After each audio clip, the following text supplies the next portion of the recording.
cuma ya yang sewu ini resikonya besar. Di internet saya dimaki-maki di mana-mana karena saya termasuk ranking 1 berusaha Islam gara-gara lagu kayak gini nih. Jadi dibayangkan Tuhan itu beragama Islam, bayangannya itu. Terus Tuhan juga nek selawatan mesti Arab. Begitu rada barat-barat dedek kuwi Kristen berarti Gusti Allah siji kan itu. Jadi ning alam dunia iki ono Gusti Allah macam-macam, ono Tuhan Demokrat, ono Tuhan Golkar, macam-macam gitu. Padahal lagu itu ya lagu itu tidak ada agamanya, dia cuma notasi do re mi fa sol atau ciro pat monem gitu dan seterusnya, dan itu tidak ada urusan. Gereja aja boleh pakai Jumatan ya. Jumatan di gereja tidak masalah, sering saya pinjam gereja untuk Jumatan di Belanda sampai sore ini tidak ada masalah. Jangankan di gereja, di sawah aja boleh. Sholat di Vatikan saya sering, saya tidak ada masalah. Memang Tuhan orang Indonesia apa orang Arab itu enggak. Tuhan kan bukan orang Arab, tapi bukan orang kan gitu kan. Kalau kebangsaan nggak Islam itu Arab gitu kan. Anggo kaget ya kan dengan Nabi Muhammad sebule dudu asli orang Arab muter kapan tak kancane gue. Kapan-kapan tak buka genetikane gue malah lebih modern gue Arab. Gue ini jadi orang Jawa sehingga Gusti Allah itu sopo-sopo. Kalau sudah disuruh Tuhan jadi orang Jawa, ya jadi orang Jawa gitu loh. Nggak usah rebonding tuh. Oke, bismillah, tepuk tangan untuk KPK dan semuanya pada malam hari ini. Saya persilakan berikutnya Bapak Komjen Sutarman, Nyun Sewu, pointers yang terpenting pada malam hari ini, dan yakinkanlah kami semua bahwa rakyat ini benar-benar masih punya harapan, jangan khawatir, gitu ya. Nyun Sewu Bapak.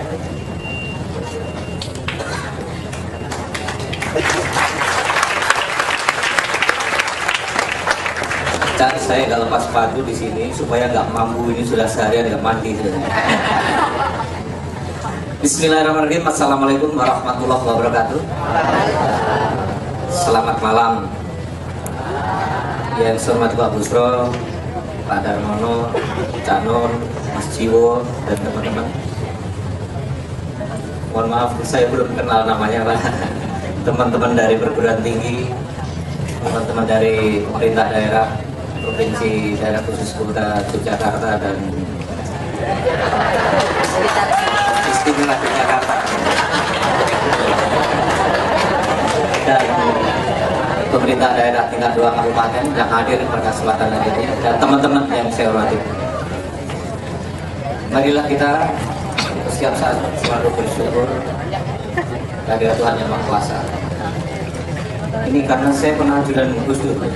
Mohon maaf, saya selalu menggunakan kata bersyukur dan memuji karena pada suatu saat Gus Dur ke Mabes Polri dan ada Pak Bimantoro. Saat itu masih akur dengan Pak Bimantoro, setelah itu memang kerengan. Disampaikan oleh Gus Dur, Gus, kenapa setiap pidato selalu mengatakan marilah kita memanjatkan puji dan syukur kehadirat Tuhan Yang Maha Kuasa. Padahal kan Pak Puji dan Pak Syukur sudah bisa manjat masing-masing. Kenapa? Rekan-rekan sekalian, kalau malam ini Cak Nun begitu hebat bisa mempersatukan peralatan-peralatan musik, begitu menghasilkan musik yang enak kita dengar bersama. Itu adalah kemampuan yang dimiliki oleh Cak Nun. Dan malam ini juga Pak Busro menyatukan kita semuanya untuk bersatu di dalam ruangan ini, dihadapkan untuk memerangi kejahatan korupsi yang tadi sudah disebutkan, itu kejahatan kemanusiaan dan kejahatan luar biasa yang harus ditangani dengan luar biasa juga. Oleh karenanya saya kira kita komitmen malam ini teman-teman, kalau saya tanya pasti siapa yang senang dengan korupsi, semuanya akan menjawab tidak, pasti. Ada yang senang dengan korupsi? Tidak ada, pasti. Kalau semuanya senang korupsi berarti nggak bakalan ada korupsi. Tetapi kenyataannya ada kan begitu teman-teman, begitu ada kesempatan dari jabatan tertentu bisa korupsi juga gitu. Itu yang menjadi persoalan yang harus kita hadapi bersama, dan dari sampaikan bahwa kejahatan korupsi ini adalah kejahatan yang luar biasa dan kejahatan yang harus ditangani juga dengan luar biasa. Dan kalau di sini ditulis, di situ ada tulisan bahwa karena ini budaya, Jangan kita pernah menyebut bahwa korupsi adalah budaya, sudah membudaya. Tidak, korupsi itu adalah kejahatan. Jangan membudayakan korupsi. Memang ada budaya-budaya kita yang selama ini berlaku di lingkungan kita, kemudian oleh ketentuan dan peraturan undang-undangan, karena ketentuan dan peraturan perundang-undangan itu adalah merupakan satu aturan yang dibuat oleh pemerintah dan DPR, dan itu merupakan perjanjian kita bersama. Jadi undang-undang dan merupakan perjanjian kita bersama yang harus kita taati. Ada masalah-masalah yang dulunya budaya, tetapi budaya itu budaya tidak baik, akhirnya dikriminalisasi menjadi korupsi. Seperti gratifikasi, kalau pejabat negara menyelenggarakan hajat, misalnya sunatan atau hajat pengantenan, kemudian kalau tidak lapor Pak Busro, itu sekarang termasuk gratifikasi. Dulunya sebelum ada undang-undang korupsi, itu adalah budaya yang berkembang di lingkungan masyarakat kita. Tetapi kita sudah mengkriminalisasi dan itu merupakan perjanjian kita bersama, mari kita tidak lakukan. Memang betul. Kayak Pak Kabar Eskrim, setiap weekend itu undangannya bisa 5-10. Kalau nyumbangnya di situ ada misalnya 1 juta atau 2 juta, duitnya dari mana? Mau remunerasinya saja sebulan hanya 18 juta, gajinya 10 juta, 30 juta. Kalau misalnya harus setiap minggu 10 juta, kemudian dapat minggu, gak cukup. Oleh karenanya budaya-budaya yang seperti itu kita harus mulai pelan-pelan kita kikis, karena sekarang kita berkomitmen bersama yang sudah menjadi ketentuan dan aturan harus kita hormati bersama. Oleh karenanya teman-teman, tadi saya juga sangat setuju sekali. Kalau saya mampu dan Pak Darmono mampu, seluruh stafnya kita mampu memberantas seluruh kejahatan korupsi yang terjadi, yang ada di Republik yang kita cintai ini, dan kita mampu menunjukkan kepada masyarakat bahwa kita mampu, mungkin tidak perlu ada Pak Busro. Oleh karenanya mohon maaf Pak Busro, sehingga Pak Busro ada di sini ini karena ketidakmampuan saya dan Pak Darmono dan seluruh staf. Oleh karenanya, karena kita menganggap bahwa itu adalah kejahatan korupsi adalah kejahatan luar biasa, dan beliau menyatukan kita sama-sama bersama-sama rekan-rekan, maka sebenarnya ada beberapa hal yang bisa kita lakukan, teman-teman sekalian. Yang pertama adalah secara preemptif untuk pencegahan, karena di situ kita ada pemberantasan penegakan hukum yang paling efektif dan efisien itu adalah apabila kita mampu mencegah orang tidak melakukan pelanggaran hukum. Oleh karenanya malam ini adalah salah satu fungsi pencegahan. Pencegahan itu dimulai dari dua hal. Yang pertama adalah preemptif, untuk menekan, membuat orang tidak memiliki niat jahat. Tugasnya Cak Nun, tugasnya teman-teman, tugasnya guru, tugasnya ulama, tugasnya pastor, tugasnya dan sebagainya dan sebagainya, untuk memberikan masukan, untuk memberikan apapun yang diberikan kepada kita, kemudian keluarga, di dalam keluarga juga diinformasikan kepada anak-anaknya, diterapkan di situ. Kalau punya anak jangan ditakut-takuti polisi buat nanti.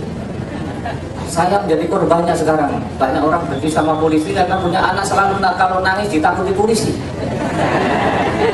Jadi saya pesankan di sini malam ini, kalau punya anak tolong ditakut-takuti dengan korupsi. Awas nanti kalau digigit korupsi kalau nangis. Biar orang takut dengan korupsi. Kita mencegah orang tidak punya niat, itu banyak cara yang dilakukan. Mungkin teman-teman juga harus melakukan, termasuk di dalam rumah tangga. Bahkan anak-anaknya pun juga harus bertanya kepada bapaknya kalau bawa uang banyak-banyak ke rumah. Pak, ini duit apa? Jangan-jangan bapak duit korupsi. Lalu anaknya bilang sama Pak Busro, Pak, bapak saya bawa duit banyak-banyak. Tetapi sekarang ini sudah berubah zaman. Kalau bapaknya bawa duit banyak, ya diam aja, itu pergi ke diskotik dan pergi kemana. Ini adalah budaya yang berkembang di lingkungan kita. Oleh karenanya kita jangan pernah membudayakan masalah korupsi, dan jangan dianggap korupsi adalah sebagai budaya. Korupsi adalah kejahatan, dan kejahatan kemanusiaan, kejahatan yang luar biasa. Ini adalah preemptif untuk mencegah orang tidak punya niat. Yang kedua, apabila sudah punya niat dari rumah, ada yang namanya prevention. Mungkin tugasnya kita semuanya untuk mengingatkan kepada teman-teman kita, mengingatkan kepada saya. Bahkan di kantor saya itu sudah saya tulisi sekarang itu, termasuk kebetulan saya tidak bawa pen, seluruhnya itu anti KKN, menyuap dengan penerima suap hukumnya sama. Itu teman-teman juga sama. Kalau ada anggota saya di lapangan di sana sedang tilang dan sedang mana, Pak ini jangan ditilang, ini kasih itu dua-duanya sama. Yang memberi dan yang menerima itu sama hukumannya, dan itu sudah saya terapkan waktu saya berundang itu saya. Artinya kita memberikan pembelajaran kepada masyarakat juga, jangan dengan mudah untuk menerabas apa yang sudah dilanggar dengan memberikan uang karena dia merasa punya uang. Korupsi itu sebenarnya uang kalau orang berpikir. Jadi kita itu sudah keblinger, sudah menjadikan uang dan jabatan sebagai tujuan hidup. Itu yang keliru bagi kita. Padahal jabatan dan uang itu hanya membantu kita hidup, karena kita mati tidak membawa apa-apa, makan sehari 3 piring. Tetapi kita sudah keblinger menjadikan uang dan jabatan sebagai tujuan hidup. Oleh karenanya begitu kita duduk, saya siap untuk mundur, dan kalau perlu, kalau di samping saya harus kita siapkan peti mati itu, kalau kita korupsi masukin ke dalam peti mati. Ini adalah prevention yang dilakukan, preventif yang dilakukan oleh kita. Yang ketiga adalah penegakan, sebelum ke penegakan hukum ada satu hal. Ini adalah ide saya, tadi tolong digelorakan dari perguruan tinggi. Teman-teman sekalian, sekarang pemerintah sedang membangun yang namanya e-KTP. Dulu kita punya ide, saya sampaikan kepada Menpan yang dulu, Pak Taufik, Pak, kita harus membuat yang namanya single identity card,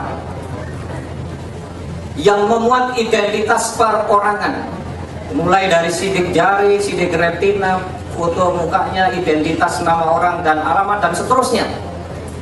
Di samping identitas perorangan juga memuat berapa rekening yang dimiliki di situ. Ada nomor rekening, nomor rekening.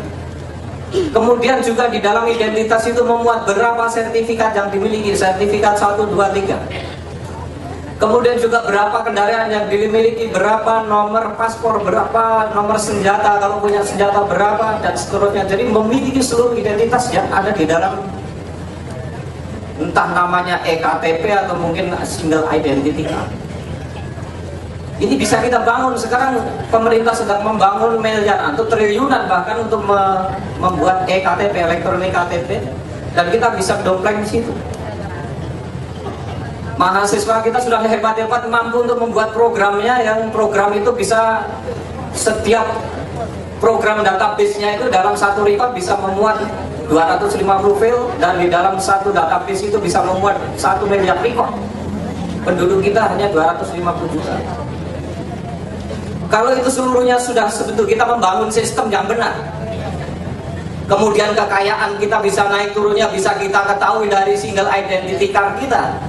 Kalau misalnya kekayaan saya tahun ini 10 dan tahun depan menjadi 20, dan jelas asal usulnya, maka negara tinggal mendapat berapa pajak yang harus diberikan kepada negara. Sistem.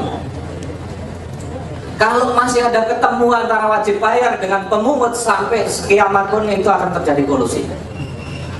Tetapi kalau otomatis terdebat bahwa apa yang kita miliki dalam rekening kita memiliki pertambahan nilai yang ada di dalam single identity card tadi, negara tinggal debit. Nah sekarang ini bagaimana? Kita punya kekayaan, punya tabungan, punya segala macam yang ada di situ, tetapi mau bayar pajak saja sulitnya setengah mati. Karena apa? Sistem kita tidak benar. Ini saya kira mungkin idenya Pak Busro dalam pencegahan kita untuk kita semuanya, teman-teman. Kalau kita sudah terdata, saya hanya memikirkan bahwa 5 tahun input data dari 250 juta penduduk Indonesia ini clear, bisa selesai. Kalau itu sudah terdatakan semuanya, mungkin pemilu juga nggak ribut DPT, nggak ribut segala macam, begitu indahnya. Kenapa nggak kita jalankan? Karena ada departemen atau kementerian atau lembaga yang tidak bisa korupsi. Kita dalam punya ide, silahkan digelorakan dari teman-teman perguruan tinggi, dari teman-teman LSM, dari siapapun. Kalau itu yang ngomong polisi nggak dipercaya, karena memang sulit saya dipercaya orang sekarang ini. Oleh karena teman-teman, saya meminjam teman-teman, meminjam kata-kata atau meminjam dari teman-teman, silahkan nanti diskusi dengan saya. Kalau itu sudah terdatakan semuanya, bahkan ke depan kita harus memiliki satu policy kebijakan yang ekstrim. Kita nggak ngerti dulu dapatnya dari mana karena kesemerabutan sistem yang ada di Republik yang kita cintai ini. Saya juga tahu punya, nggak tahu asal usulnya juga nggak jelas apa yang kita punya. Teman-teman juga yakin, saya yakin tidak pernah mendatakan dapat duitnya dari mana. Tidak pernah. Begitu seluruhnya terdatakan, kemudian kita melakukan konsensus bersama dari seluruh masyarakat Indonesia, dari seluruh stakeholder yang ada, untuk kita sepakat, oke, sekarang data kita sudah baik. Kalau bapak-bapak punya uang di bawah bantal, ada uang yang disimpan di negara tetangga, kembalikan dan potong pajaknya. Pemutihan. Teman-teman, negara tetangga kita ini sekarang punya duit yang kelebihan di banknya, sedangkan kita ngutang kemana-mana, padahal itu duitnya orang Indonesia juga. Karena apa? Sistem kita yang tidak benar. Sekarang juga kita akan PPATK melakukan begini hebat kita untuk mencegah orang tidak melakukan pencucian uang. Tapi akhirnya uang apa? Tidak disimpan di Bank Indonesia, dibawa disimpan di luar. Itu berbahaya juga bagi kita. Oleh karena setelah kita mendatakan seluruh penduduk dengan baik, maka kita harus sepakat. Kalau ide itu muncul dari pemerintah, mungkin pemerintah akan diunjuk rasa setiap hari pusing. Kalau ide itu muncul dari DPR, tiap hari gedung DPR pasti diduduki oleh masyarakat. Tetapi kalau itu konsensus dan kesepakatan bersama, karena hukum aturan itu adalah kesepakatan bersama, maka itu adalah akan menjadi aturan. Amerika menjadi hebat juga dibangun dari konsensus nasional. Silakan teman-teman untuk memiliki ide dan gelindingkan ide itu kita sampaikan. Kita perlu waktu memang untuk masa itu. Tetapi kalau tidak dimulai seumur hidup, masalah korupsi itu tidak akan pernah selesai. Itu penyebab. Yang keempat, kita adalah penegakan hukum yang maksimal. Kalau kita melihat penegakan hukum di Indonesia itu bukan nggak maksimal. Yang masuk penjara sudah banyak, yang dihukum berat juga sudah banyak. Tetapi penghukuman yang ada di Republik yang kita cintai ini ternyata tidak memberikan dampak jerah terhadap pelaku-pelakunya. Karena apa? Masih banyak orang yang melakukan korupsi. Oleh karena betul, mungkin kalau karena hukuman mati ini sudah mulai diprotes oleh dunia. Begitu korupsi mati, lama-lama minimal kurang penduduk Indonesia ini karena dihukum mati.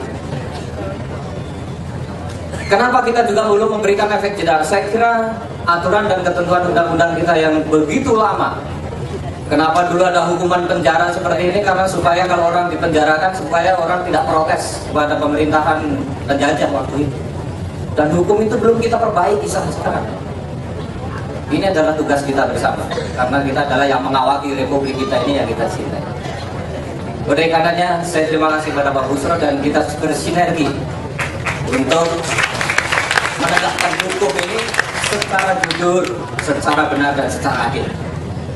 Jujur harus dimulai dari saya dan seluruh jajaran penegak hukum yang ada di kepolisian ini. Jujur harus dimulai Pak Busro dan seluruh jajaran yang ada di KPK sana. Karena saya mengatakan bahwa sebetulnya aparatur penegak hukum itu adalah diisi oleh orang-orang yang jujur, orang yang benar dan adil. Bahkan jangankan tidak perlu dibuktikan dia salah atau tidak, kalau terindikasi dan masyarakat tahu, kalau perlu kita mundur, sudah nggak perlu dibuktikan. Itu aparatur penegak hukum. Tidak perlu harus dibuktikan dulu. Kalau memang sudah terindikasi, masyarakat menyatakan bahwa Bapak itu menerima sesuatu dari ini, mundur kita, ganti yang jujur, benar dan adil.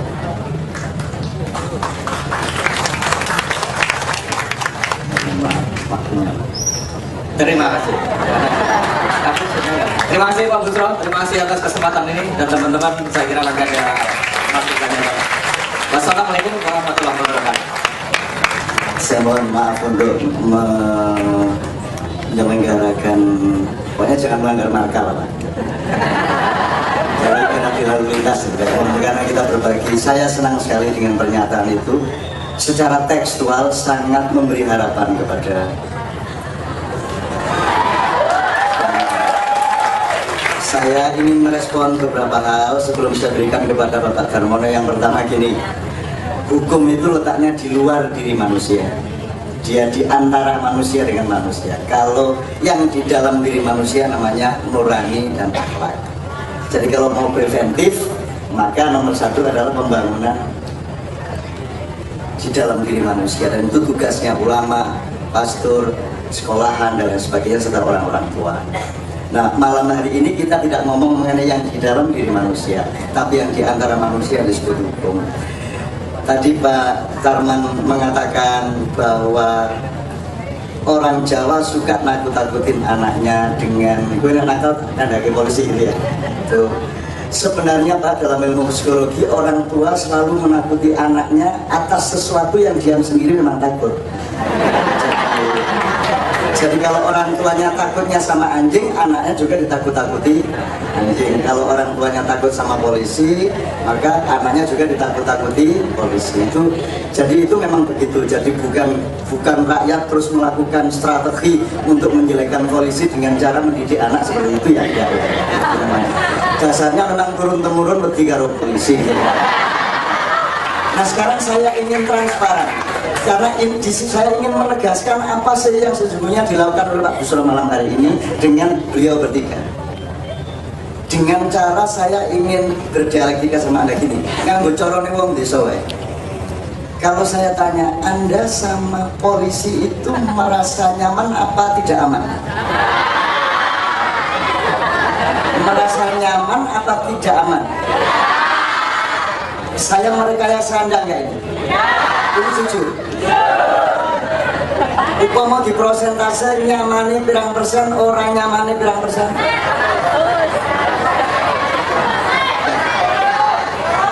Kalau sama kejaksaan, aman, merasa ini omongan rakyat, jangan diajak diskusi intelektual. Rakyat sederhana deteksinya, kowe kerasa aman ora gitu dong ya. Oke. Sekarang saya tanya lagi, Anda merasa terhadap kepolisian merasa aman atau tidak? Kejaksaan? Oke. Pertanyaan ketiga, KPK? Nah, KPK ada yang bilang aman, ada yang merasa mulai tidak aman. Malam hari ini tujuan Pak Busro adalah merintis sinergi tiga institusi ini untuk menumbuhkan kembali rasa aman rakyat kepada tiga institusi ini.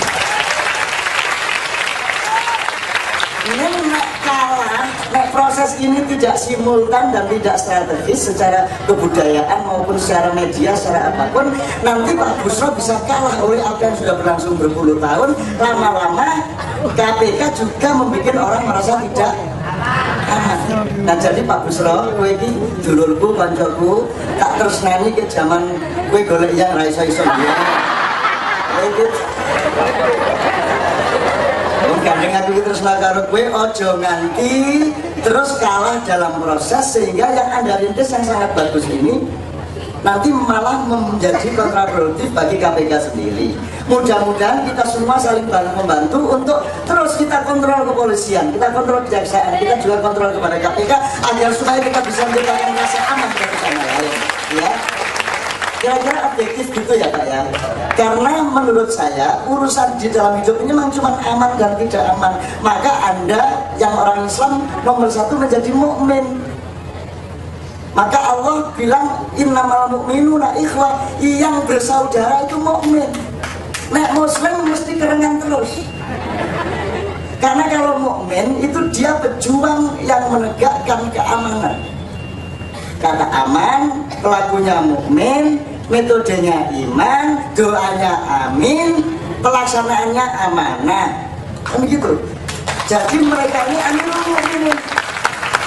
Mereka ini penegak keamanan, dan itu bukan hanya keamanan keamanan apa saja, dari keamanan beras, keamanan harga diri, keamanan keluarga, keamanan ilmu, keamanan apa saja. Dan Pak Busro malam hari ini sesungguhnya sedang berjanji, saya akan merintis semua pejabat-pejabat hukum pemerintah harus menjadi amirul mukminin yang bikin aman.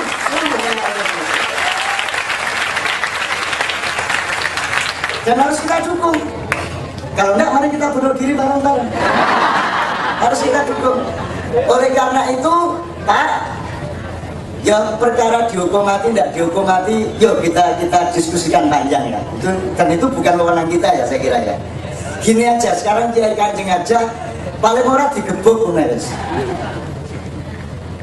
Coba supaya bapak-bapak yang dari luar kota mendengar kalau orang-orang di kampung Jogja kayak gini nih Pak. Yuk. Sekian. Siji loro telu. Yo padha dolan nang kemah ijo ayo coraanku ayo ku sing jaran ayo rantai kapal ayo paluare ayo iwak babi ayo bintang sapi masuk ayo bila singgo ayo godok telo ayo londo mendem ayo tembok sile Supaya kita semua jadi manusia pada malam hari ini. Terus satu lagi.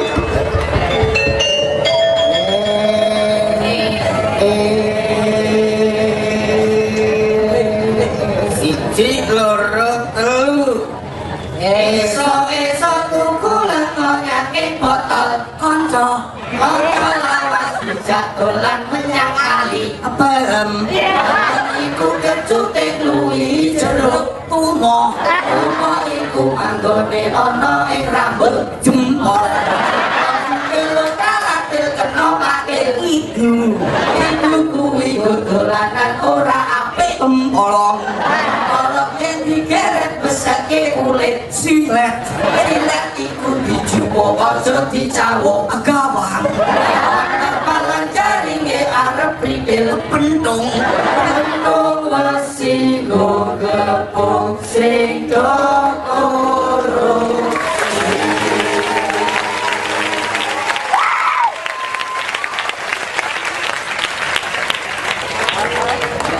Ini karena modernisasi adalah division of labor, orang kemudian menjadi spesialis-spesialis, kemudian yang polisi dia menjadi polisi 24 jam, yang jaksa kemanapun dia jaksa, yang rektor kemana-mana, sing jandim, terus nanti kalau bojone selain dia itu udah, neng kamarnya jandim.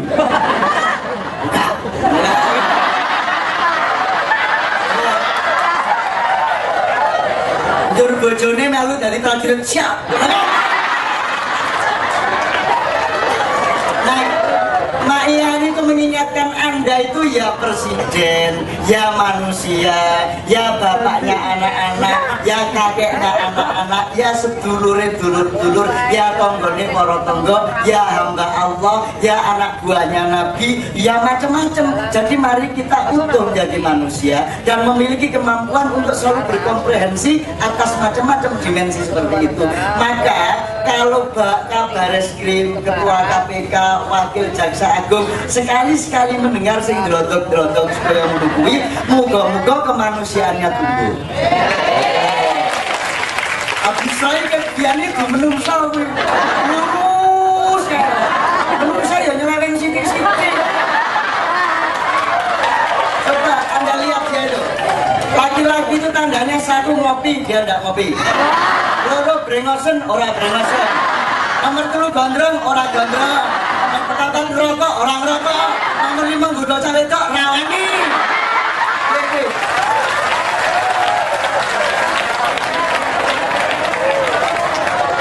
Mana lakinya? Mana lanangnya nanti? Sakit aman dia nih. Aku lanang kabeh. Rokok, gondrong, brengosen, nggodha cah wedok. Oh no. Jadi kalau waktu SMA nakal, waktu jadi pejabat sudah bosan dan kenakalan sehingga tinggal ketertiban dan disiplinnya. Kalau waktu SMA tertib kayak Busro, nanti baru nakal kalau sudah jadi pejabat tinggi. Allahu Akbar, Masya Allah. Di seluruh dunia ya Allah tidak ada acara seperti ini. Di seluruh dunia tidak ada Jaksa Agung Amerika acara kultural, tidak ada. Tidak ada kepolisian Amerika, Inggris, Jerman, manapun yang beracara keagamaan dan kebudayaan. Hanya di Indonesia semua bisa dirajut dan bisa. Di Indonesia memang kapten kesebelasan dunia. Cuman sekarang sedang bodoh-bodohnya, sedang pokok-pokoknya. Apa-apa lah. sederhana kita bangkit bersama, dan malam hari ini adalah peneguhan janji para pejabat bahwa mereka akan berusaha bikin rakyat aman terhadap 3 institusi, bahwa korupsi benar-benar diberantas. Dan nanti saya buka forum, tanya sama Pak Busro, tanya sama Kabar Eskrim, tanya kepada Pak Darmo soal SBY sakarmu, soal sakarmu, soal Nasaruddin, soal Sri Mulyani Sentri sakarmu. Modaro be. Dijawab, monggo, aku ya ora masalah. Anda juga ojo nganggep Busro ki ya ora, dia juga punya keterbatasan, awake cilik kaya ngono. Oke, bismillah. Saya akan berikan kepada Pak Darmono, tapi Kang Sobari biar main siter dulu ya. Kang Sobari biar main siter dulu ya. Ngembang. Ayo siter kali ini. Ayo, karo iki diewangi.